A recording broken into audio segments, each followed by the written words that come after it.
ऐसा पैसा कैसा पैसा, पैसा किसका साथी है। आती है जिस शान से दौलत, उसी शान से जाती है। जी हाँ, नमस्कार, राधे राधे। आज मैं एक ऐसा विषय लेके आई हूँ पैसों के ऊपर। आप लोग अगर बारीकी से जानना चाहते हैं तो आप अपना एक कॉपी पेन उठा लें और जो बोलूँगी वो आप ज़रा नोट डाउन कर लें, तो आपको भी पता लग जाएगा हिसाब। क्योंकि आज वीडियो है हिसाब किताब की। ये वीडियो उस महिला के ऊपर है, प्राण चले जाए पर पैसे ना जाए, जिसने ना अपने पति से प्यार किया, ना किसी से प्यार किया, सिर्फ पैसों से प्यार किया। ना किसी से प्यार नहीं, उनको किसी से भी नहीं। ग्रीडी लेडी है ये, ग्रीडी आप समझ लो, जरूरत से ज़्यादा लालची।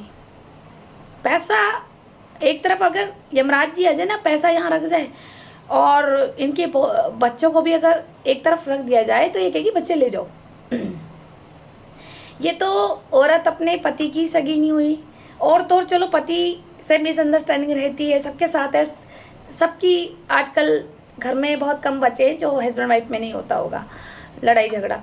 लेकिन ये तो औरत उस बेटे की भी नहीं हुई, काका जी की, जो पूरी दुनिया में फेमस है कि इन माँ बेटे की जोड़ी जैसे राम लक्ष्मण की जोड़ी हो, ये सुनना होगा आपने। लेकिन मेरी शादी से पहले काका जी मद्रास में जॉब करते थे, विनय खुराना भैया के यहाँ, जो इनकी मासी के बड़े लड़के हैं। वहाँ पे इन्होंने 4-5 साल लगाए, वहाँ मेहनत करी खूब। छोटी सी उम्र में खड़खड़ी में आप लोगों ने देखा होगा कि इनकी माँ ने शिक्षा और संस्कार नहीं दिए, मोह दिखाया, छोटी सी उम्र में ही काम पे लगाया। जिस उम्र में बच्चों को पढ़ा लिखा के एक अच्छे संस्कार देने चाहिए, एक अच्छी क्वालिफिकेशन देनी चाहिए कि तीनों बच्चे स्टैंड हो जाए, अच्छे पढ़े, अच्छी ज़िंदगी गुजारे, अच्छी जॉब करे, अच्छा मैनर्स डिसिप्लिन सीखे, वो नहीं सिखाया इन्होंने। क्या सिखाया? छोटे से उम्र में दुकान खोल लो, वीडियो गेम कर लो, पान बीड़ी सिगरेट कर लो, गाड़ी का काम कर लो, ट्रेवल का काम कर लो, इसको गाली दो, उसको गाली दो। यही तो संस्कार दिए इन लोगों ने। लेकिन काका जी मद्रास गए हुए थे तो वहाँ से वो मेहनत करते थे दिन रात। वहाँ की जो उनकी मेहनत की अर्निंग होती थी वो इनकी मम्मी के पहले ज़माने में कुछ ऐसा ड्राफ्ट बनता था, मुझे याद नहीं आ रहा, पोस्ट ऑफिस में बनता था, कोई डी से नाम है उसका, उसके द्वारा पेमेंट आती थी। और वो पेमेंट जब इकट्ठी हुई तो इन लोगों ने प्लाट लिया और गंगा विहार कॉलोनी में मकान बनाया। काका जी की बदौलत बना ये मकान। और खड़खड़ी से सड़े मकान से मेरे पति काका जी ने अपनी माँ को यहाँ रानी बनाया। इस कोठी में 3 मंजिला मकान है, बहुत बड़ा है, 1200 स्क्वायर फीट में। तो आप सोच लीजिए, ये उस बेटी की भी सगी नहीं हुई जिसने दिन रात खून पसीने मेहनत करी। जिस उम्र में लड़के घूमते हैं फिरते हैं, लड़कियां पटाते हैं, उस उम्र में काका जी ने खूब मेहनत करी, दिन रात खून पसीनाएं करके, सिर्फ अपनी माँ को सुख देने के लिए। लेकिन माँ ने क्या करा? ये तो ईश्वरी न्याय करेगा कि उस घर से निकाल दिया काका जी को। तो जब वो काका जी की सगी नहीं हुई तो वो हमारी क्या होगी? आप जानते हैं ये ऐसा इंसान किसका सगा हो सकता है? मुझे कमेंट सेक्शन में लिखें, किसका सगा हो सकता है। तो काका जी तो अपनी माँ के मोह प्यार में लगे रहे कि माँ है हमारी, सब कुछ छीन लिया, दुकान भी ले ली, खड़खड़ी का मकान गौरव भैया के पास है। काका जी ने जितनी मेहनत करी, तीनों लड़कों में से किसी ने नहीं मेहनत करी होगी मम्मी के लिए, अपने अपने लिए तो सबने करी होगी। सबका परिवार है, सब शादीशुदा है, सबने अपने अपने परिवार को पालने के लिए करी होगी। लेकिन जो काका जी ने करी उसको पूरा हरिद्वार देखता होगा। उस व्यक्ति ने अपने शौक पूरे नहीं करे, कमा कमा के माँ को दिया। पुराने कपड़ों में घूमते थे, टूटे हुए स्कूटर ट्रेनों में घूमते थे। आप लोगों ने देखा भी होगा, छुपाना क्या है मुझे, मैं तो आपको सच बोल रही हूँ क्योंकि मेरी शादी जब हुई थी तो इनके पास ट्रेनों ही था।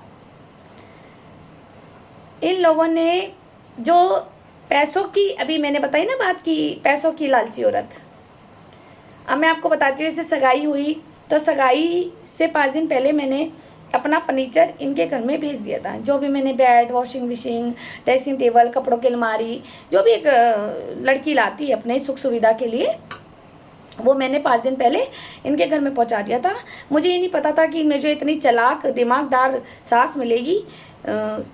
तो क्या, मुझे लगा कि बहुत अच्छी है तो ठीक है पहले पहुंचा दो। अगर पहले से पता होता तो मैं सगाई वाले दिन उस सामान को मैं दुनिया के सामने पेश करती और फोटोएं निकलवाती फोटोग्राफर से कि मैं ये सामान लाई हूँ। और ये होता भी है, मैंने देखा है कि ऐसा सबके सारे सामानों की फोटोएं दी जाती है कि भाई हम लड़की को सगाई पे क्या क्या दे रहे हैं।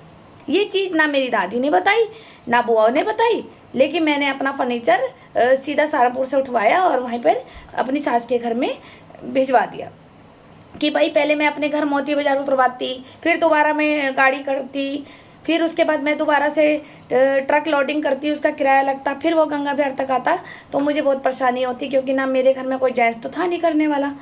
तो मैंने सोचा ठीक है वहाँ से उठ रहा है वहीं से सीधा वहीं पहुँचा दो।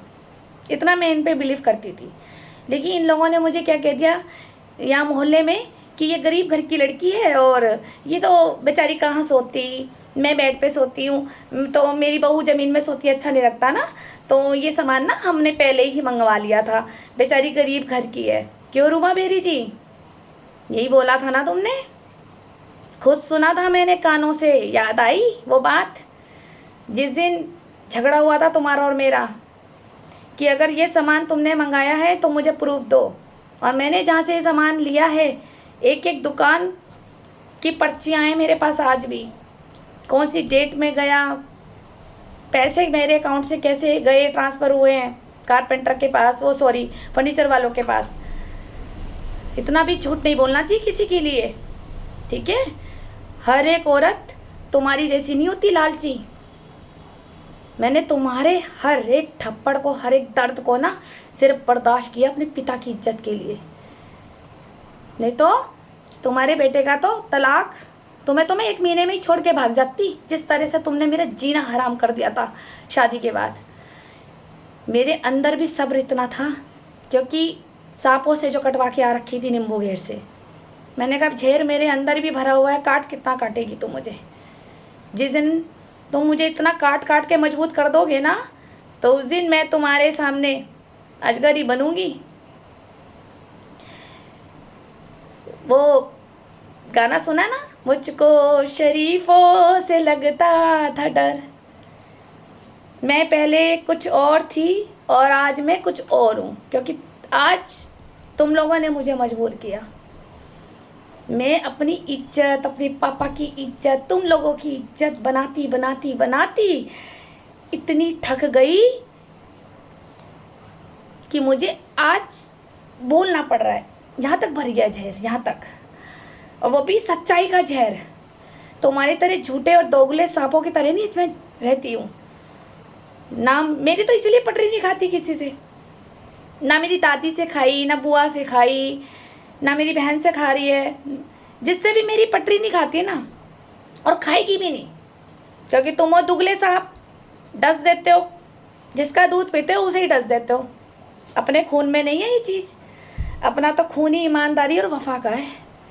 क्योंकि जिस पिता ने मेरी एक माँ को बर्दाश्त किया, अपनी बदतमीज बीवी को बर्दाश्त किया मेरे पिता ने, उसका खून है मेरे अंदर, मेरे पिता का, अशोक कुमार अरोड़ा जी का। वो भी सहते सहते मर गए ना, मैं भी सहते सहते ही थी। लेकिन अब तुम्हारी ना अति हो गई, तुम शांत नहीं बैठ रहे थे, तुमने मुझे मजबूर किया कि मैं तुम्हारी पोल खोलूं और तुम्हारी सच्चाई बताऊं। लेकिन मैं तुम्हारी तरह पीठ पीछे नहीं बातें करती, घर घर घुस के, गलियों में घुस के, खाटों में घुस के, आओ जी, राम राम जी, चाय के बहाने बुलाया, जूस में मिलाया, चाय में मिलाया, तांत्रिक मौलवियों का पिला दे, मेरी बोली बोलेगी है अभी। ऐसी तो इकट्ठे करती हो तुम अपने घर में रिश्तेदार, गरीब लोग, नौकरानियाँ, किराएदार, यही सब तुम इकट्ठे करती हो ना। जो भी तुम्हारे हाथ की एक बार चाय पी ले, जूस पी ले, तो आंटी जी तो बहुत अच्छी हैं। अरे आंटी जी में ऐसा क्या दिख जाता है इन लोगों में, यही तो मैं चक्कर खा के गिरती थी, किस आंटी में इन लोगों को दिखता क्या है। अब पता लग रहा ना, ये आंटी मौलवियों से पढ़ा पढ़ा के क्या क्या रखती है घर के अंदर। लीची का जूस देख के तो हर एक आदमी लालच में आ जाता है, अरे ये तो बड़ा मान सम्मान मिल रहा है रूमा जी के घर से, लीची का जूस, अनार का juice, mango juice, dry fruits, खाओ जी खाओ। और वो उसी में मौलवी के द्वारा पढ़ाए हुए होते हैं। बहुत भुगत चुकी हूँ मैं, बहुत भुगत चुकी हूँ। तुमने जो मेरे ऊपर किए है ना, तुम्हें परमात्मा भी नहीं छोड़ेगा।